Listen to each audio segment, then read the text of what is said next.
Di suatu dunia, menjadi pahlawan adalah hukuman terberat. Mereka dipaksa berdiri di garis depan, bertarung dalam peperangan tanpa akhir, dan tidak diizinkan untuk mati. Hukuman ini seolah tidak memiliki akhir. Seorang pahlawan melesat dengan cepat dan membunuh iblis yang disebut Fiery. Dia berusaha menahan pendarahan rekannya yang sesama pahlawan. Namun, orang yang dia selamatkan justru ingin mati karena rasa sakit yang luar biasa. Terlebih, para pahlawan dapat dibangkitkan kembali. Pahlawan berambut coklat itu adalah Silo. Dia marah dan mengatakan bahwa kebangkitan pahlawan hanyalah prosedur untuk menarik jiwa-jiwa yang mati dari neraka dan mengembalikannya ke tubuh mereka. Silo tidak bisa membiarkan orang yang dia selamatkan mati. Pada akhirnya, Dota memilih menuruti perkataannya. Perhatian Silo teralihkan pada peti yang dicuri Dota. Dia pun marah karena itu alasan Dota dikejar-kejar oleh Fiery. Dota mengatakan bahwa jika itu merepotkan, lebih baik ditinggalkan saja, dan jika dimarahi, mereka bisa mengembalikannya. Saat dibuka, peti itu berisi seorang dewi, senjata yang telah lama diciptakan untuk melawan para raja iblis. Silo memerintahkan Dota untuk meninggalkannya, atau dia akan dibunuh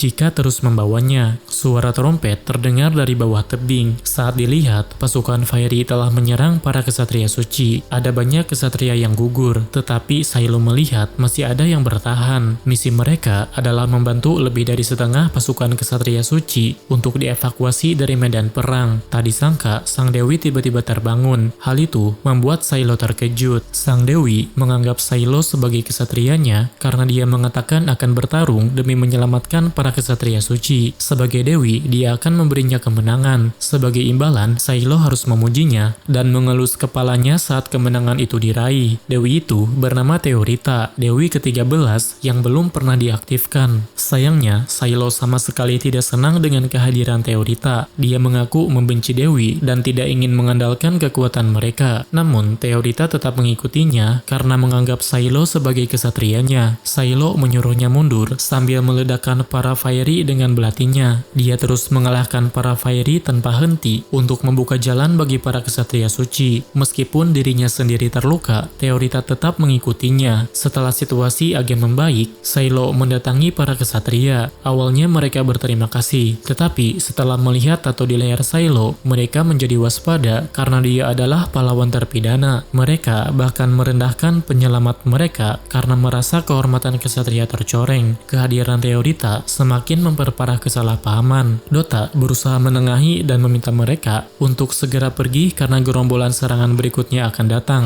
Namun alih-alih mundur, komandan mereka justru berencana untuk maju ke garis depan wabah iblis demi kehormatan kesatria. Misi Silo bertentangan dengan mereka. Dia merasa keputusan itu konyol, mengingat kondisi mereka sudah babak belur. Misinya juga menjadi semakin sulit, karena jika gagal menyelamatkan lebih dari setengah pasukan kesatria, para pahlawan akan dibakar di tiang pancung setelah dibangkitkan kembali. Para kesatria tetap keras kepala. Mereka memilih hidup dan mati bersama komandan mereka, padahal nyawa para pahlawan juga terancam jika mereka tidak selamat. Silo menyuruh mereka mundur ke selatan karena yang terluka hanya akan menghambat. Dia berencana memprotes langsung kepada komandan mereka. Di titik penyeberangan kedua, gelombang berikutnya telah dimulai. Para kesatria bersiap menyerang di bawah komando Kivia. Gelombang pertama berhasil dimusnahkan, tetapi jumlah Fiery masih sangat banyak dan troll mulai bermunculan. Kivia memerintahkan penggunaan tongkat petir besar. Senjata itu memang efektif, tetapi amunisinya tidak cukup untuk menghadapi jumlah musuh yang sebanyak itu. Akhirnya, mereka terpaksa menyerang secara langsung. Dota yang pesimis memilih kabur dengan alasan ingin mencari sesuatu yang bisa membantu pertempuran. Sementara itu, Teorita menyadari bahwa Silo membutuhkan kekuatan keajaiban untuk menang. Namun, Silo tetap menolak dan memilih terjun ke medan perang sendirian. Dia melesat dengan kecepatan penuh dan menghancurkan Fiery yang menyemburkan makhluk aneh yang mampu melelehkan tubuh. Ledakan terjadi di mana-mana. Kivia yang melihatnya bertanya-tanya siapa Silo. Saat Teorita datang, Kivia menyadari bahwa dia adalah Dewi. Silo menjelaskan bahwa tim pengangkut peti Dewi masih ada yang selamat, lalu menyerahkan Teorita kepada Kivia dan mengatakan bahwa dia belum membuat kontrak dengannya. Teorita kebingungan, tetapi Silo tetap bersikeras bahwa dia membenci Dewi dan memintanya memilih kesatria lain. Tak lama kemudian, Raja Iblis ke-47 muncul. Serangan dari tongkat petir besar berhasil ditahan oleh oleh perisainya, bahkan berbalik menyerang pasukan kesatria. Kipia berencana menggunakan segel tahan api, tetapi Silo melarangnya karena akan menimbulkan ledakan besar dan memakan banyak korban. Melihat jumlah Fairy yang terlalu banyak, Silo meminta Kivia mengevakuasi pasukan ke timur. Namun, Kivia tetap keras kepala dan ingin mempertahankan wilayah itu. Emosi Silo memuncak. Dia kembali menegaskan bahwa misinya adalah menyelamatkan para kesatria. Saat mengetahui bahwa Silo adalah seorang pahlawan, Kivia justru semakin menolaknya. Dia merasa derajatnya lebih tinggi dan memilih bertarung demi kehormatan. Kivia memiliki misi untuk membawa Teorita ke Galtwheel, dan dia berniat menyelesaikannya meskipun tempat itu akan menjadi makam mereka. Situasi semakin buruk ketika Raja Iblis menembakkan makhluk aneh dalam jumlah besar yang terus berevolusi. Korban berjatuhan, artileri hancur, dan pasukan kesatria berada di ambang kehancuran. Namun, Kivia tetap keras kepala mempertahankan kehormatannya hingga mereka terkena ledakan besar. Saat Silo membuka mata, dia melihat Teorita tergeletak. Dewi itu memintanya menggunakan kekuatannya. Jika tidak, semua orang akan mati. Namun, Silo tetap menolak membuat kontrak dengan Dewi dan meminta Kivia yang melakukannya. Sayangnya, Kivia tidak terlihat. Yang terdengar hanya jeritan para korban. Teorita mengulurkan tangan dan berkata bahwa meskipun dibenci, dia akan tetap memberinya kemenangan. Silo akhirnya tidak punya pilihan. Teorita mulai menjelaskan cara membuat kontrak, tetapi Silo sudah mengetahuinya. Seketika, kekuatan Teorita mengalir dalam jiwanya. Kekuatan Dewi Pedang kini berada dalam genggamannya. Ribuan pedang menghujani langit dan menghancurkan para Fairy. Silo terkesima oleh kekuatan itu. Dia mengambil salah satu pedang dan menyerang sisa musuh.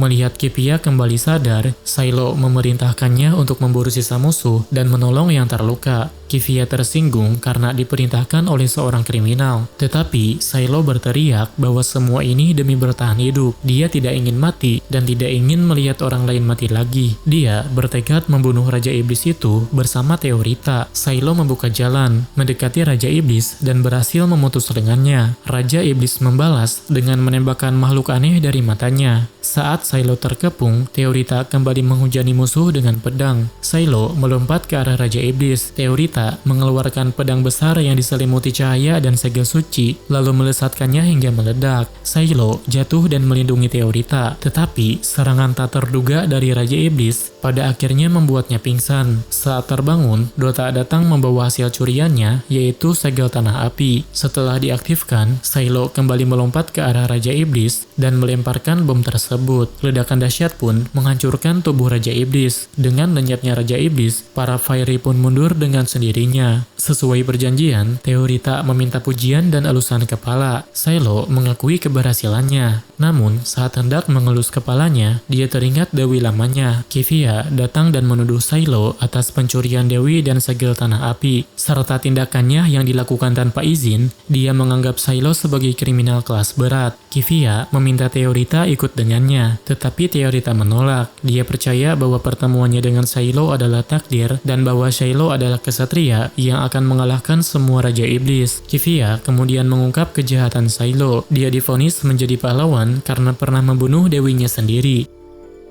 Silo terbangun dari mimpi buruknya dan mendapati Teorita masih berada di sampingnya. Dia pun bertanya mengapa Dewi itu tetap di sana, padahal sudah mengetahui kejahatan yang dia lakukan. Teorita yakin ada alasan dibalik pembunuhan tersebut, sehingga dia memilih untuk tetap berada di sisi Silo. Tak lama kemudian, Veneti menghubunginya melalui segel pahlawan. Tampaknya ada situasi gawat yang mengharuskan mereka menyelesaikan misi secepat mungkin. Di sisi lain, Kivia menerima surat yang menyatakan bahwa misi pengantaran Dewi telah ditunda. Kini, pasukannya ditugaskan untuk menaklukkan terowongan Zewangan, atau sebuah wilayah yang telah terjangkit wabah iblis. Sejak kemunculan Raja Iblis pertama, hutan-hutan mulai rusak dan tanah membusuk. Dalam 2 dekade terakhir, umat manusia hampir kehilangan separuh wilayahnya. Karena itu, Kivia diminta membantu para pahlawan untuk menyelamatkan daerah tersebut. Sementara itu, para pahlawan telah tiba di lokasi. Silo mendatangi sebuah toko senjata dan meminta alat untuk menggali. Namun, wanita penjaga toko hanya menatapnya dengan wajah sedih lalu pergi.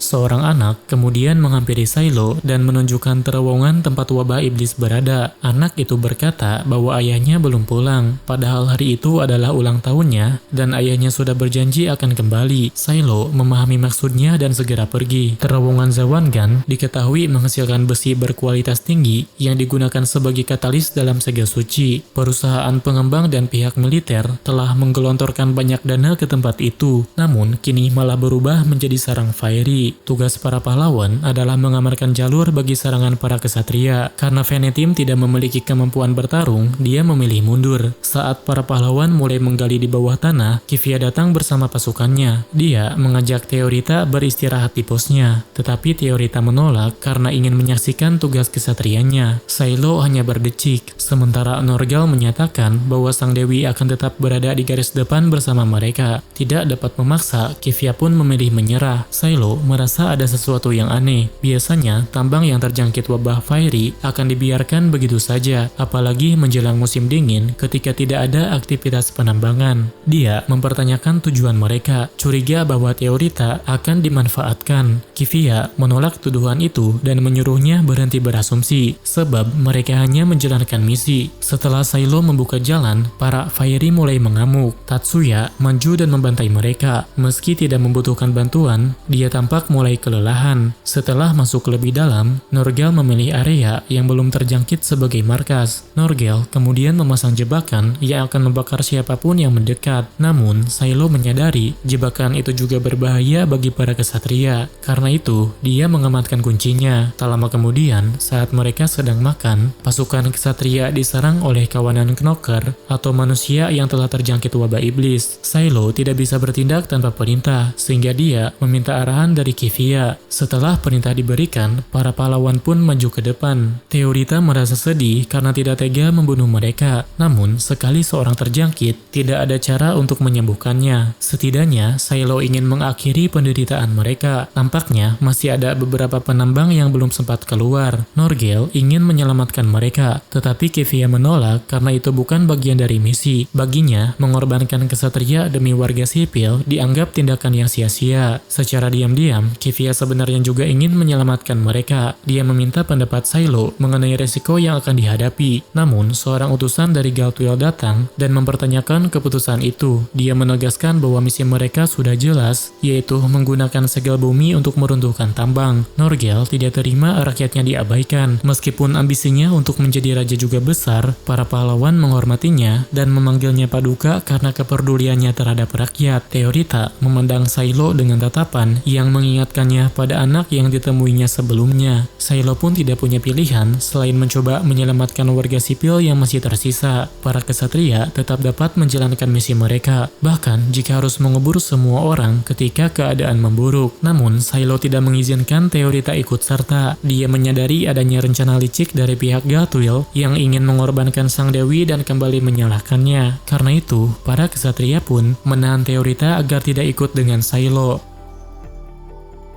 Saat para penambang sudah tidak mampu bertahan, para pahlawan datang dan menghabisi sisa pasukan fiery. Tatsuya, salah satu dari mereka, dikenal sebagai pahlawan yang telah kehilangan kewarasan akibat kebangkitan berulang. Namun, kekuatannya luar biasa. Norgal pun tiba dan menenangkan para penambang layaknya seorang raja yang melindungi rakyatnya. Dia mulai membuatkan senjata sederhana dari skop yang diukir segel suci agar para warga dapat melindungi diri mereka sendiri. Shiloh berbincang dengan pemimpin para pekerja. Pemimpin para pekerja menjelaskan bahwa awalnya ada 50 penyintas. Namun, seseorang mengaku mendengar suara aneh. Orang-orang kemudian menghilang saat semua sedang tertidur. Ketika mereka kembali, mereka telah berubah menjadi monster sehingga memaksa para pekerja untuk membunuh rekan mereka sendiri. Setelah semuanya siap, Norgal memberikan pidato. Dia menegaskan bahwa mereka harus saling menjaga dan tidak akan meninggalkan siapapun. Namun, sebelum mereka bergerak, para fiery sudah lebih dulu menyerang. Shiloh berusaha melindungi yang lain sambil mengingatkan agar semua tetap menjaga diri. Saat para warga mulai ketakutan, Norgal menyatakan bahwa jika ada yang harus mati, maka Shiloh akan menjadi yang pertama.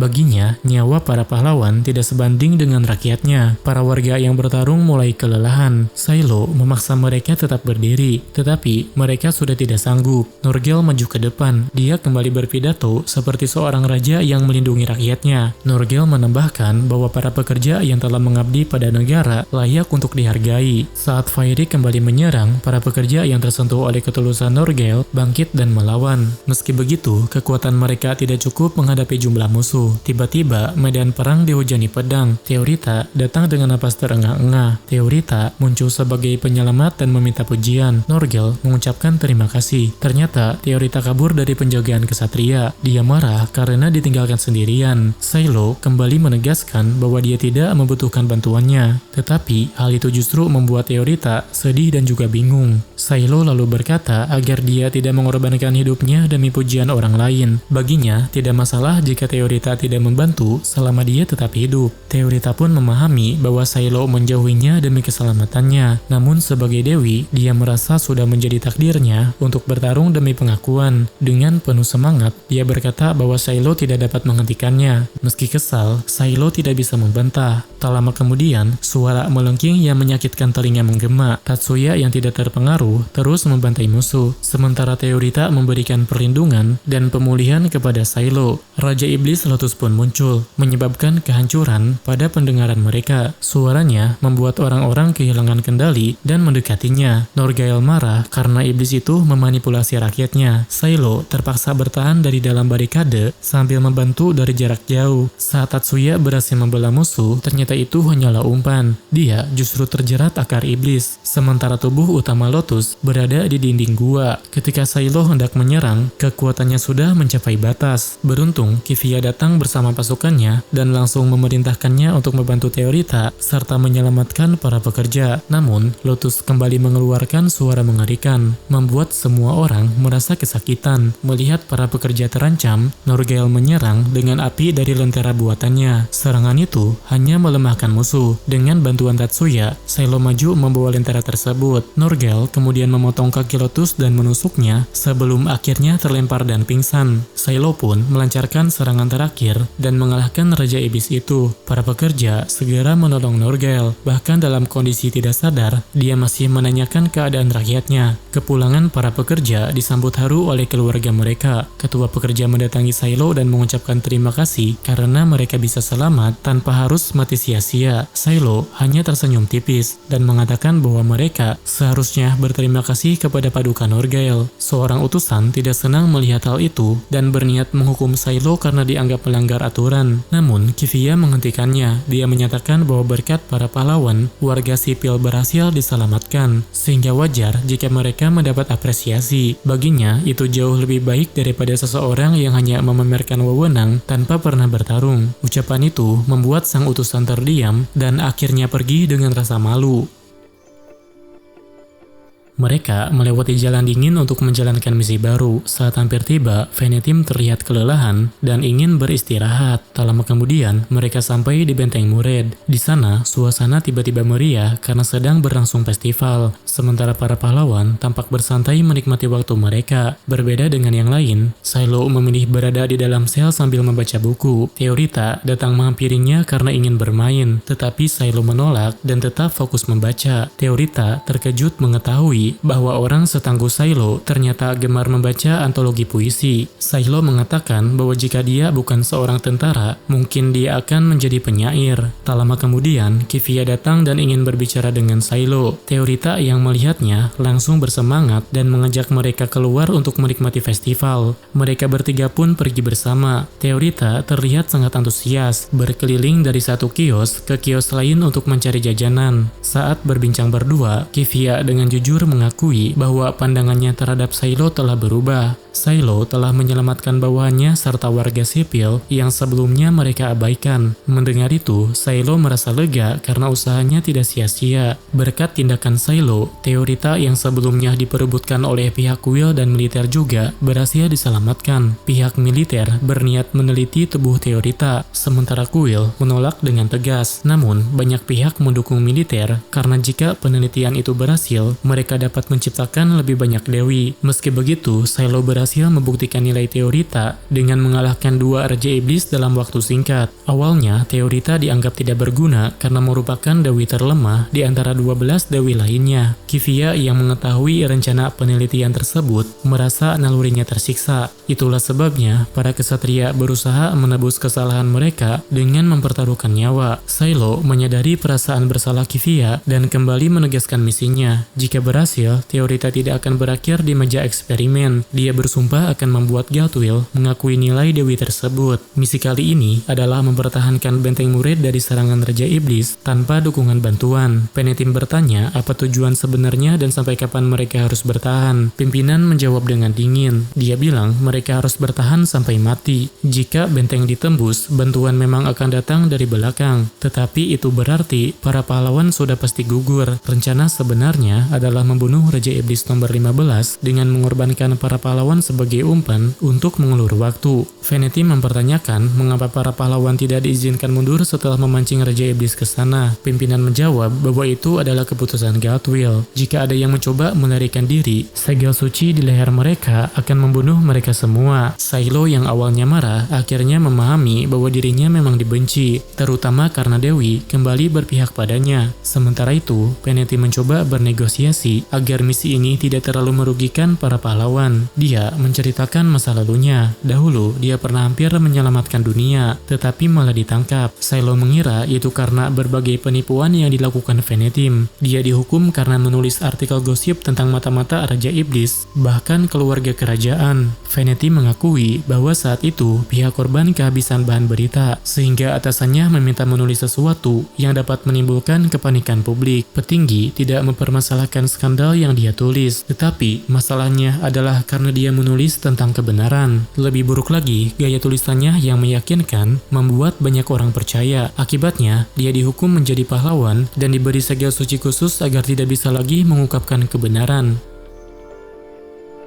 Sab adalah seorang pembunuh yang bisa membunuh hanya karena iseng atau kesal. Hukuman mati dianggap belum cukup berat baginya, sehingga dia dijatuhi hukuman menjadi pahlawan dan tidak diizinkan untuk mati. Bahkan setelah mengalami kematian berulang, dia tidak berubah sedikit pun. Sementara itu, Silo bertugas memasang jebakan bersama Kivia. Dalam perjalanan pulang, dia bertemu dengan Horde, komandan Ordo Kesatria ke-9 bersama dengan dewinya. Mereka bersikap waspada karena Silo adalah pahlawan kriminal.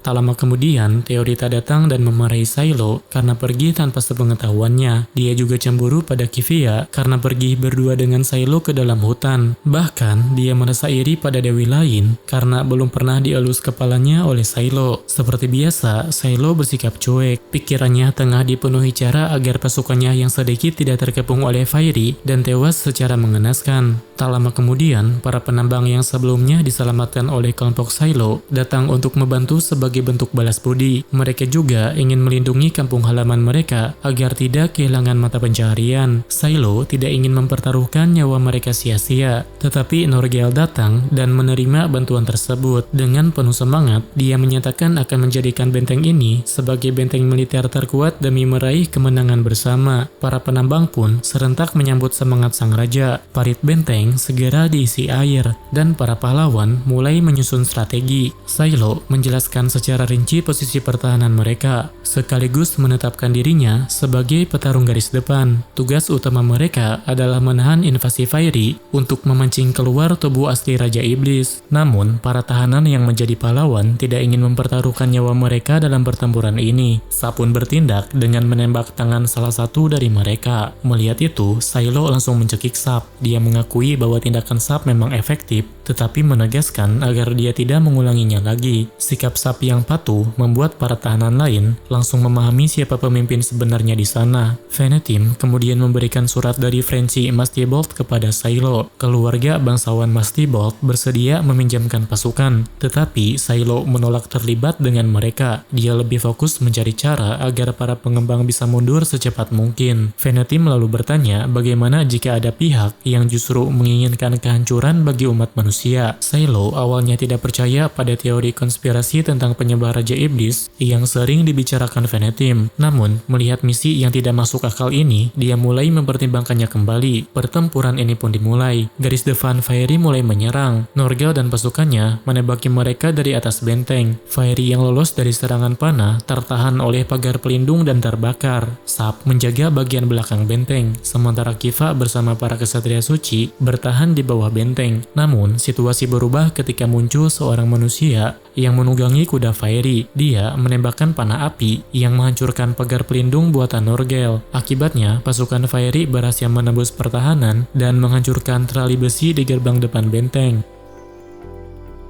Perang ini menjadi titik balik bagi Silo untuk percaya bahwa ada Fairy yang mampu berkomunikasi dengan manusia. Teorita sendiri ragu untuk membunuh manusia, meskipun manusia itu berpihak pada Raja Iblis. Silo pun menanyakan hal itu kepada Kiva, tetapi Kiva juga tidak mengetahui apa jawabannya. Dari kemampuan mereka, tampak jelas bahwa para manusia itu adalah pasukan bayaran kaum bangsawan. Bahkan kesatria suci yang bersenjata lengkap pun kesulitan mengejar mereka. Target berikutnya adalah jalur bawah tanah yang dijaga oleh Tatsuya dan Venetim. Saat kondisi garis depan semakin memburuk, Norgal tetap menolak mundur. Dia menanyakan keberadaan bala bantuan, meskipun para pahlawan sudah tahu bahwa bantuan itu tidak akan pernah datang. Norgal kemudian memerintahkan untuk membuka celah meriam. Para penambang segera mengisi peluru, lalu meriam ditembakkan. Sayangnya, bidikan mereka tidak cukup akurat, sehingga beberapa Fairy berhasil menembus pertahanan. Meriam juga tidak bisa digunakan secara beruntun.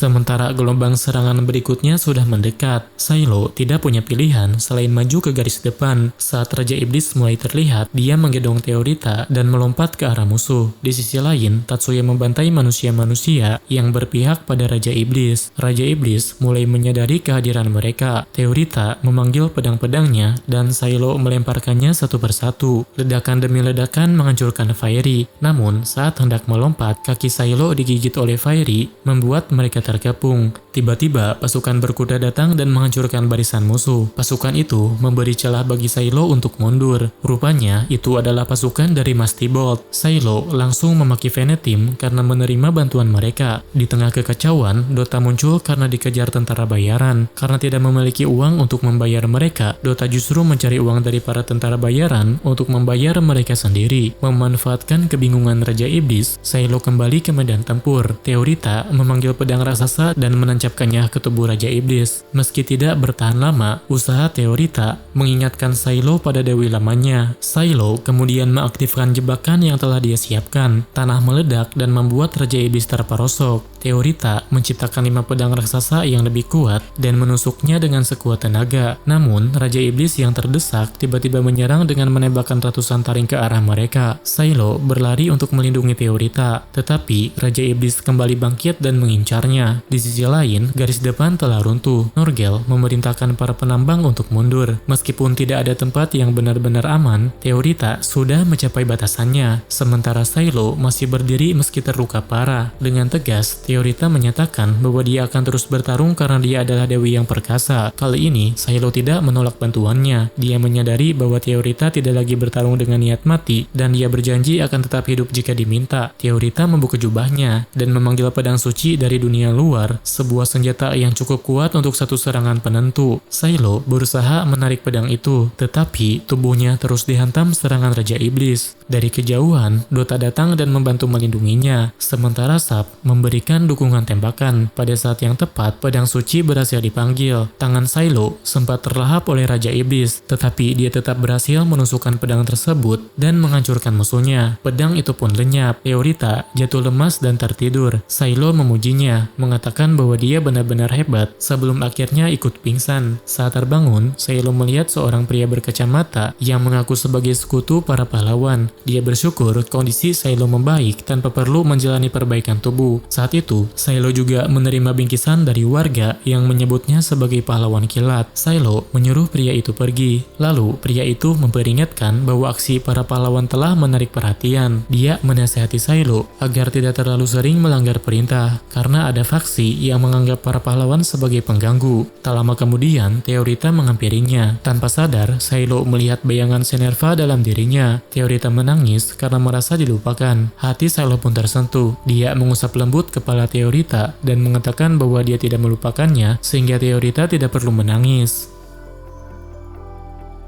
Setelah cukup lama mengusap kepalanya, Teorita menggenggam tangan Silo dan mengucapkan kerja bagus sambil membalas mengusap kepala Silo. Tak lama, Kiva datang membawa informasi bahwa setelah perang usai, kini Silo dan Teorita berada di bawah pengawasannya. Misi para pahlawan berubah menjadi melindungi Teorita saat berada di dalam kota. Alasannya karena ada kelompok sesat yang diusir kuil dan menolak kehadiran Dewi baru. Mereka bekerja sama dengan sindikat pembunuh bayaran dengan tujuan mencelakai Teorita. Saat Penetim tiba, Silo langsung memukulinya karena menerima bantuan Mastibolt. Teorita berusaha menghentikannya. Vanity menjelaskan bahwa Frenzy Mastibolt bersikeras ingin bertemu Silo. Mendengar itu, membuat Teorita penasaran. Silo pun mengungkapkan bahwa Frenzy adalah mantan tunangannya. Ketika bertemu, Frenzy langsung memaki Silo sebagai orang yang menjadikan. Silo hanya bisa menghela napas sambil memegangi kepalanya. Meski terus mencacinya, Frenzy tampaknya masih menganggap Silo sebagai tunangannya. Teorita jelas tidak senang melihat kedekatan itu. Frenzy bahkan dengan santai mengatakan bahwa Silo kembali disukai makhluk aneh, membuat Teorita terdiam di tengah percakapan. Pembicaraan berubah serius saat Frenzy mengungkapkan bahwa pasukannya yang memburu malapetaka Raja Iblis tiba-tiba menghilang. Jejak terakhir mereka berada di sekitar kota ini. Targetnya adalah malapetaka nomor 59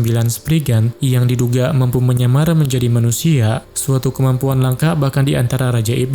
Setelah itu Frenzy pamit, tetapi tampaknya menyadari bahwa Kiva diam-diam menguping pembicaraan mereka. Setelah pertemuan, Silo dan Kiva berdiskusi mengenai siapa yang cocok membantu misi pengawalan Teorita. Karena banyak yang berhalangan, Silo akhirnya memilih Sap, meskipun dia terus berisik di sepanjang perjalanan mereka. Di tengah perjalanan, Teorita meminta Silo memilihkan hadiah untuknya. Mereka berkeliling hingga Silo menemukan belati yang cocok. Saat mengayunkannya, Silo melihat sosok yang mencurigakan dari pantulan belati tersebut. Kiva yang menyadari serangan langsung memotong tangan penyerang, sementara Sap membunuh yang lain di tempat. Kepanikan pun melanda warga, memaksa mereka berlari menuju gang-gang sempit. Situasi menjadi semakin mencurigakan karena tidak ada kesatria suci yang berjaga. Sap menyebut mereka kurang terlatih, sehingga Kiva menduga para penyerang berasal dari faksi koneksistensi. Namun ada sosok aneh di antara mereka. Sosok itu bahkan mampu membuat tangan Sap terluka parah. Saat Silo dan Kiva melawan bersama, tangan makhluk itu berubah menjadi sabit. Tak lama, muncul sosok lain bernama Buzam bersama pasukan bertongkat petir. Kiva menancapkan pedangnya ke tanah dan menciptakan pelindung cahaya untuk menahan serangan listrik. Sementara itu, Silo menghadapi Buzam dan kesulitan melawannya. Teorita ingin membantu, tetapi Silo mencegahnya karena tahu rasa sakit yang dialami Dewi saat melawan manusia. Untungnya, Jessie datang bersama naganya dan membakar para musuhnya. Meski terbakar, Buzam tampak masih bertahan. Teorita menyadari bahwa reaksi penolakannya terhadap Buzam lebih lemah, sehingga dia berspekulasi bahwa Buzam adalah Spriggan.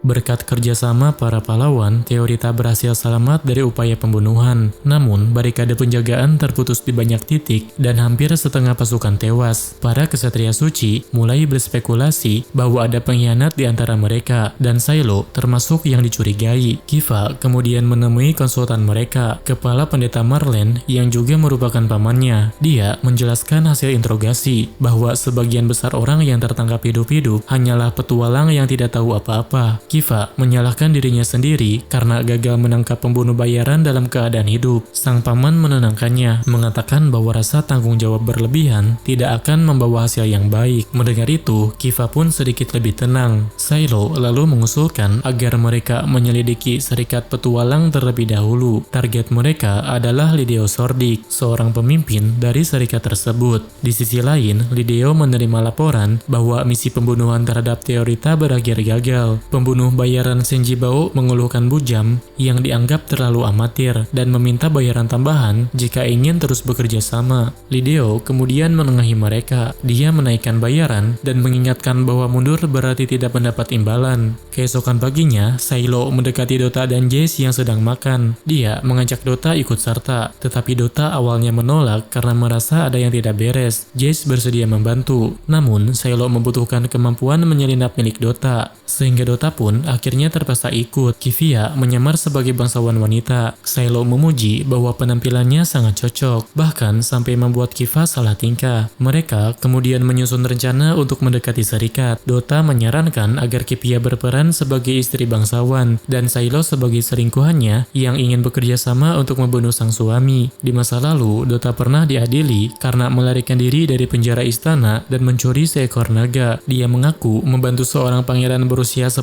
tahun yang dikurung dan memintanya melarikan diri. Namun, hakim menganggapnya berbohong karena pangeran tersebut tidak pernah dikurung. Dota bersikeras bahwa ada sesuatu yang aneh dengan raja, tetapi tetap dijatuhi hukuman menjadi pahlawan. Kembali ke masa kini, Kiva menceritakan bahwa dia menjadi tentara berkat dukungan pamannya. Dia tidak ingin hidup seperti orang tuanya yang pendeta dan bergantung pada donasi jemaat. Dia ingin hidup dengan kemampuannya sendiri. Setelah memeriksa serikat, Dota melaporkan bahwa tempat itu dalam keadaan waspada. Ada sekitar 20 penjaga serta anak-anak yang dilatih menjadi asasin. Mereka membesarkan anak yatim piatu untuk dijadikan prajurit yang kuat dan setia. Tugas Dota adalah menculik pemimpin mereka saat Saylo dan Kiva menyusup. Sementara itu, Lideo sudah menyadari kehadiran Saylo dan Kivia. Permintaan mereka membuat resepsionis curiga, tetapi Francie datang dan ikut memainkan peran sebagai petualang yang menerima misi mereka. Dia bahkan meminjam ruang pribadi di lantai atas. Seperti biasa, Francie kembali menyebut Saylo menyedihkan dan bodoh. Saylo sudah terbiasa dengan sikap kasarnya. Dia menjelaskan bahwa rencana mereka adalah membuat keributan, dan Kivia langsung menyetujuinya. Ketika seorang anak menyampaikan bahwa ketua serikat ingin mengetahui detail permintaan mereka, Saylo menyadari akan ada serangan mendadak. Kiva langsung memotong lengan penyerang, sementara Francie dan Saylo melumpuhkan anak-anak asasin hingga tidak sadarkan diri. Saylo kemudian melempar belati yang meledak, membuat para pembunuh lainnya ketakutan, sehingga rencananya untuk menciptakan kekacauan pun berhasil dilakukan.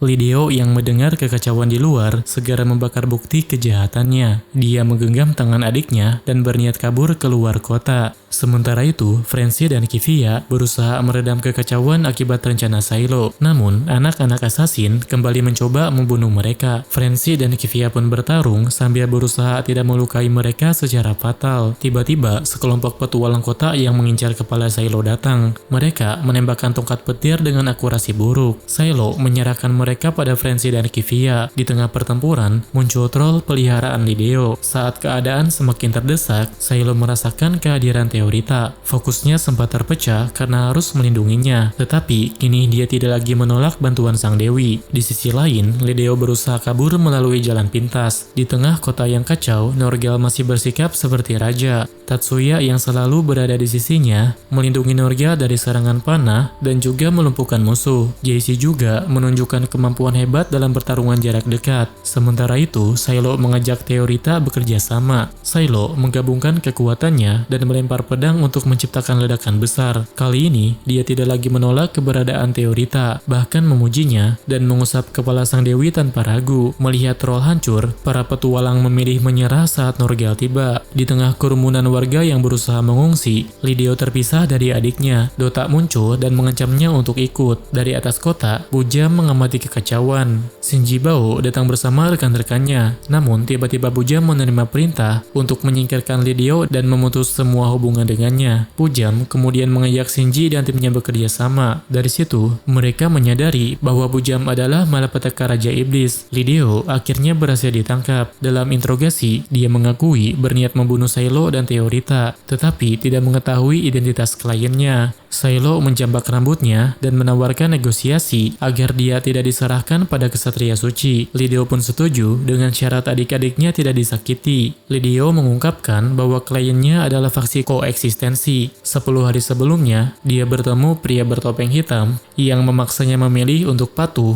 atau pilihan mati. Faksi itu selalu mengawasi dan menuntut bukti kegunaan. Tujuan mereka adalah menyerahkan kekuasaan pada Raja Iblis dan menata manusia dalam hierarki, yakni budak, pengawas, dan penguasa. Dunia bahkan hampir dikuasai, dan Lideo berharap bisa menjadi pengawas. Silo memaksa Lideo memberikan informasi lebih penting. Tiba-tiba mereka diserang dari jarak jauh. Lideo memanfaatkan kekacauan untuk melarikan diri. Dia kembali bertemu adiknya, tetapi saat mengetahui bahwa Lideo telah membocorkan informasi, sang adik yang bernama Iri langsung membunuhnya. Ternyata Iri yang asli sudah lama mati, dan dia juga telah membunuh anak-anak lain. Dia kemudian memerintahkan Bujam, Shinji Bao, dan yang lainnya untuk menghancurkan kota, membantai manusia, dan membunuh Dewi Teorita. Kemudian, sosok yang berada dalam tubuh Iri pun mulai terungkap. Dia adalah Raja Iblis Spriggan.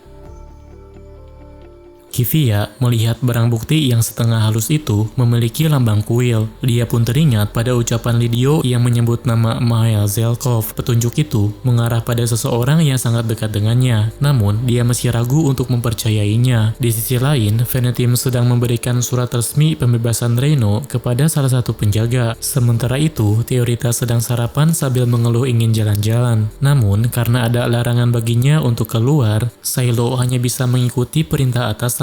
Untungnya, Kivia datang dan mengizinkan Teorita pergi, asalkan tetap berada di sekitar kuil dan markas militer. Kivia juga meminta Silo menyapa kepala pendeta Marlene. Saat ditanya mengapa tidak ikut, Kivia hanya menjawab bahwa dia sibuk dengan wajah yang terlihat kurang tidur. Mereka pun pergi ke kuil. Di sana, banyak anak-anak mengantri untuk meminta tanda tangan Teorita. Pendeta Marlene datang dan menjelaskan bahwa Silo juga cukup populer di kalangan anak-anak berkat jasanya di Benteng Murid dan wilayah Sodrik. Dia juga mengungkapkan kekhawatirannya terhadap Kivia yang sering meremehkan nyawanya demi kehormatan. Marlene bahkan menganggap Kivia sebagai putrinya sendiri. Namun, sebelum percakapan berlanjut, lonceng kotak berbunyi sebagai tanda serangan musuh. Di saat yang sama, Kivia mengunjungi perpustakaan yang menyimpan dokumen penting militer dan kuil. Di sana, dia malah bertemu Venetim yang seharusnya tidak memiliki izin masuk. Sementara itu, Reino akhirnya bebas dari penjara berkat dokumen palsu yang dibuat Venetim. Dia kini bertugas sebagai prajurit artileri dalam kelompok pahlawan terpidana. Mereka pun mulai membahas misi penyelamatan wilayah pelabuhan. Para Fairy telah menguasai menara terumbu karang yang menjadi garis pertahanan utama laut. Silo dan Reino sama-sama merasa curiga. Menurut mereka, diamnya para Fairy di menara itu kemungkinan adalah jebakan. Mereka bisa saja menghancurkan kota pelabuhan kapanpun mereka mau. Kemudian, Venetim menemui Kivia untuk meminta izin mengarahkan naga. Karena tekanan dari pihak kuil untuk mengamankan aset mereka, Kivia akhirnya mengizinkan dan mengerahkan pasukannya untuk membantu. Hanya 4 orang yang bisa maju ke menara. Sesampainya di sana, mereka langsung dikepung Fairy. Namun, mereka tetap maju sambil menghancurkan musuh. Dari kejauhan, Dota mengamati pertempuran dan melihat gudang bersegel suci yang tampaknya masih memiliki korban selamat. Reino menembakkan peluru dari senjata bersegel suci yang mampu memusnahkan puluhan Fairy dalam sekali tembakan. Tak lama, banyak Fairy muncul dengan tongkat petir yang menyerang. Reino mengaktifkan perisai pelindung, lalu membalas dan menghabisi mereka meski harus merusak atap rumah warga. Di jalur air bawah tanah, para kesatria suci juga ikut bertempur, tetapi mereka kalah dari Bujam. Menyadari situasi semakin genting, kepala pendeta Marlene segera mengerahkan pasukan gabungan dari pihak kuil dan militer.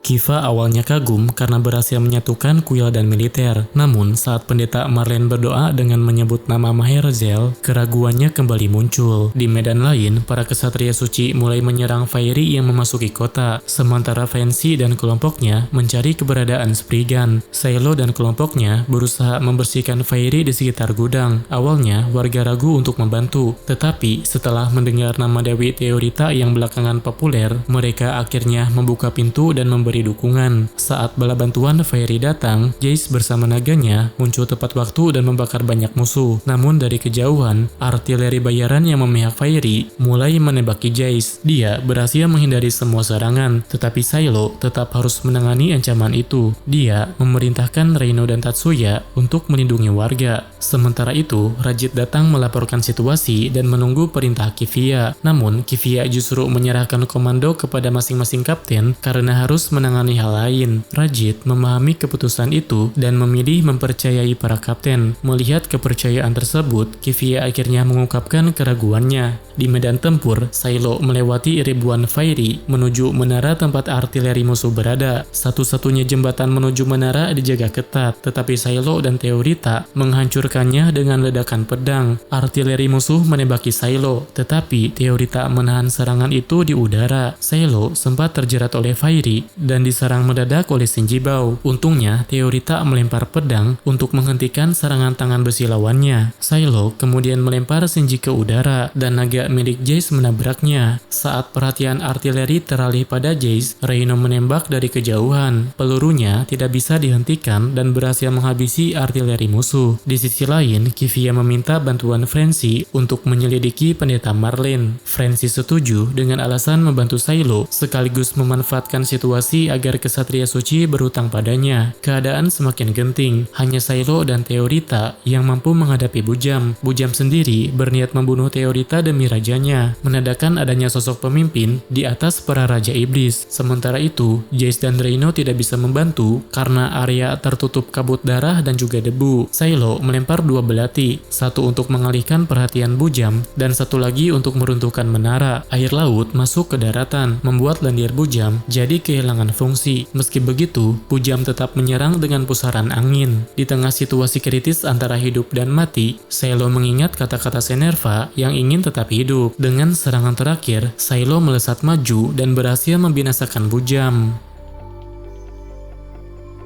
Peperangan telah usai. Silo mengusap kepala Teorita dan memujinya atas kerja kerasnya. Dalam perjalanan menuju pusat kota, mereka bertemu Iri yang membawa mayat kakaknya dan meminta bantuan. Tanpa mengetahui bahwa Iri adalah adik Lideo yang telah berubah menjadi Spriggan, Silo membiarkannya mendekat. Kemudian, Teorita yang lebih dulu menghampiri justru diserang secara tiba-tiba. Beruntung, Teorita berhasil melindungi dirinya dengan belati pemberian Silo. Dari kejauhan, Sap menembak Spriggan, sementara Silo menendangnya hingga tubuhnya terbelah dua. Namun, Spriggan berhasil kabur melalui gorong-gorong. Silo segera memastikan kondisi Teorita dan merasa lega saat tahu dia baik-baik saja. Merasa bangga, dia bahkan berniat melatih Teorita menggunakan belati dan membalikannya yang lebih baik. Di balik kemenangan itu, Frenzy membawa kabar bahwa dugaan Kivia benar. Ternyata pamannya terlibat dengan faksi koeksistensi. Di sisi lain, Spriggan yang kabur bertemu dengan Reino di gorong-gorong. Reino mengungkapkan bahwa dia menjadi pahlawan atas kemauannya sendiri. Sebagai bentuk penebusan dosa karena telah membunuh sesama Raja Iblis, dia adalah Raja Iblis Pukbuka yang merasakan kepuasan dalam membunuh jenisnya sendiri. Bagi manusia, dia adalah pahlawan, tetapi bagi Raja Iblis lain, dia adalah sosok kejam yang menikmati kematian mereka. Sementara itu, Bujam ternyata masih hidup. Dia berhasil kabur dengan mengorbankan boneka darahnya. Kini, Kivia menghadapi pamannya. Dia menyebut bahwa dengan prestasi yang ada, pamannya mungkin akan menjadi kepala pendeta tertinggi. Marlin menjawab bahwa jika itu terjadi, dia akan menata ulang seluruh struktur kuil. Kivia lalu menuduhnya berniat mengubah para petinggi menjadi bagian dari faksi koeksistensi. Sambil memaparkan semua bukti, dia bahkan mengembalikan pedang pemberian pamannya. Marlin mengakui semuanya. Dia mengaku melakukannya demi keluarga dan jemaatnya karena percaya manusia akan kalah dari malapetaka Raja Iblis. Dia hanya ingin memastikan keselamatan orang-orang terdekatnya. Berbeda dengan Kivia yang peduli pada banyak orang, dia mencoba memujuk Kivia untuk bergabung, tetapi Kivia justru mengerahkan pedangnya. Konflik itu berakhir tragis. Marlin berniat membunuh Kivia. Rajit mencoba melindunginya namun tewas, dan dalam kemarahan, Kivia membunuh pamannya sendiri. Saat para pahlawan beristirahat, Frenzy membawa kabar buruk, yaitu serangan ke kota Love hanyalah pengalihan. Malapetaka Raja Iblis Abdon telah menembus pertahanan dan merebut ibu kota kedua. Sementara itu, Kivia dituduh sebagai pelaku utama pembunuhan Marlin dan Rajit. Penjelasannya tentang faksi koeksistensi tidak dapat dipercaya. Dia bahkan dipaksa mengaku dengan janji pemberian pembebasan. Kivia meminta diadakan sidang, tetapi tetap diabaikan. Di dalam penjara, dia didatangi pria berkacamata bersama dewanya yang memanggil buku berisi informasi detail kejadian. Pria itu adalah kesatria suci ke-12. Dia memberi dua pilihan, yaitu dieksekusi sebagai pengkhianat atau menjadi pahlawan terpidana yang terus bertarung tanpa kebebasan maupun kehormatan. Menolak dicap sebagai bagian dari paksi koeksistensi, Kivia memilih jalan kedua. Dia rela mengorbankan segalanya demi terus bertarung, bahkan untuk orang yang tidak dia kenal. Untuk menjadi pahlawan, dia harus mati sekali. Dengan membulatkan tekad, Kivia menarik pedang medik kesatria tersebut. Ingatannya tersimpan dalam buku sang dewi, dan dengan itu, dia pun menjadi pahlawan terpidana.